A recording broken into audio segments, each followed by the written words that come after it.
Welcome back to the Beaufort News. Daniella Squicquero is with us now, and she's going to go hot off the press, but as we talked earlier, there's not a whole lot going on, Daniella, so tell us what you know. That is true. So, what's going on kind of out around town is frankly very little.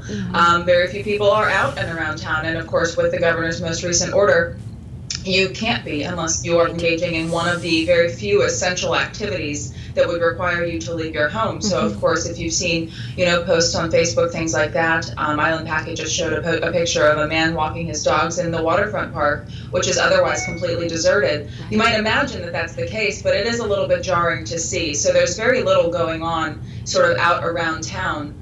People are just really sheltering in place as they've been requested to do. I do still see some traffic on the streets that I wouldn't expect once the governor's order came down. But of course, a lot of people in this area, myself included, are considered an essential business, and that's fortunate. So what are you seeing as far as the economic impact at this point? It is severe. It's, if you've caught those videos that I've been doing, I've discussed this a couple of times, and it's interesting because on the one hand, this is not 2008, right? This is not something that was based in the economy. This is a health issue that has caused economic ramifications, widespread, global.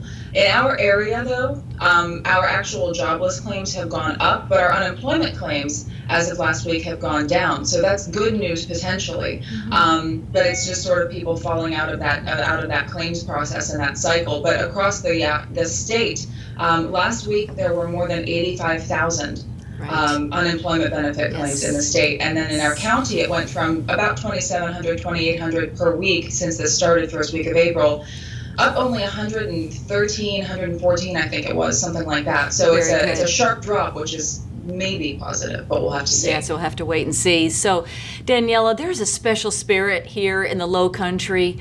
You've lived here a long time. I mean, people are just connecting in very unique ways and keeping that hope alive. So you want to share some of your insights? Absolutely. So I have seen some of the most wonderful posts recently. Of course, social media has become even more popular than it's always been because it's one of the only things people have to interact with each other. And I've seen some great things like these drive-by birthday parties. The police and the fire department. There's a lovely little girl who just thought nobody was coming to her 5th birthday party. She didn't understand. And so they set up a parade for her. She is in Burton, and then there was another young lady turning 15, and she actually had her friends drive by, and they would toss gifts out of their cars, and there's a little clip of that floating around. And these things are just happening all over. People are posting their health and wellness videos and just sort of ideas on what they're doing, sheltering in place. And so it's just really that spirit of the Low Country that persists even, and maybe even especially in times like these, which of course this is unprecedented for us. Right. Thank you, Daniella Squicquero, as she went hot off the press for us for the Beaufort News. I'll see you next time, Daniella. Stay safe and healthy. My pleasure. Thanks for coming to my living room. Bye-bye.